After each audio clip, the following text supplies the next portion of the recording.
थांनाय 2020 मायथाइनि 27 जानुवारियाव जालांनाय बिटिआर गोजोन गोरोबथानि जि दफा बे दफाफोरखौ बिथांमोना मोजाङै नायबिजिराखै आरो मावनो थाखाय हयथ' बिथांमोना बेसेबांखिनि राजि जोंहा सन्देह दङ। जोंनि बिटिआर सुक्तिनि माखासे दफाजों लोगोसे एनडिएफबिनि बारग' मावथिफोरखौ मा थासारियाव दङ बिथांमोननि केसखौ सिफायनायनि राहा लादोंना लायाखै एनडिएफबिनि रन्जन दैमारिजों लोगोसे बेसेबां मानसिया दासिम जियालाव दङ बेफोरखौ जों सोंदोंमोन नाथाय बिथांमोना तथ्यखौ जोंनो होनो हायाखै। बिटिसि खुंथाया 2026-27 मायथाइनि थाखाय साधारन रां बावजा मैयानिफ्राय जागायबाय 29 जुलाइनिफ्राय 30 जुलाइसिम आरो दिनै जोबनानै थांबाय।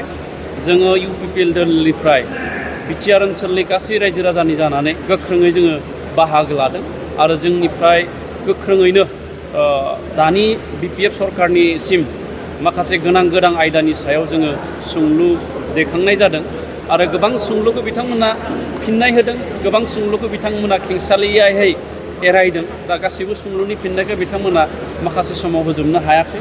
मैया सोंलु सोंथि सम सोलिदोंमोन आरो बेवहाय जोङो गोबां आयदायाव सोंलु सिखारनायजों लोगोसे जोंनि बिटिआर सुक्तिनि माखासे दफाजों लोगोसे एनडिएफबिनि बारग' मावथिफोरखौ मा थासारियाव दङ बिथांमोननि केसखौ सिफायनायनि राहा लादोंना लायाखै एनडिएफबिनि रन्जन दैमारिजों लोगोसे बेसेबां मानसिया दासिम जियालाव दङ बेफोरखौ जों सोंदोंमोन नाथाय बिथांमोना तथ्यखौ जोंनो होनो हायाखै आरो बिटिआर एकर्डनि गेजेरजों गोदानै सोसनजानाय गामिफोरनि जौगालु हाबाफारिनि थाखाय बिथांमोना मा हाबाफारि लादों बेखौबो जों सोंदोंमोन नाथाय बेखौ बिथांमोना मोजाङै जोंनो रिप्लाइ होनो हायाखै। दा बेनिफ्राय जों बुंनो नागिरदों इउपिपिएलनिफ्राय जे बिथांमोना थांनाय 2020 मायथाइनि 27 जानुवारियाव जालांनाय बिटिआर गोजोन गोरोबथानि जि दफा बे दफाफोरखौ बिथांमोना मोजाङै नायबिजिराखै आरो मावनो थाखाय हयथ' बिथांमोना बेसेबांखिनि राजि जोंहा सन्देह दङ आरो जों बे रां बावजाखौ जोङो नायदों मोनफ्रोमबो डिपार्टमेन्टखौ नाथाय बेवहाय बिथांमोना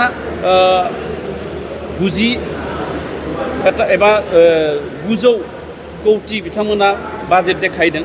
900 कौटिनि बाजेट देखायनानै बेयावहाय 7 कौटि बिथांमोना डेफिसिट 77 कौटि बिथांमोना डेफिसिट देखायदों। दा बेवहाय जोङो नुदों थांनाय आसाम सरकारनि बाजेटआव बिटिसिनो जेसेबां बाजेट हरदों बिनि बिथांमोना एसअपिडि हिसाबै बिटिसि सरकारनि बा बिटिसिनि एसअपिडि बाजेटखौ बिथांमोना एसे बारायनानै देखायनाय बायदि जोङो नुदों।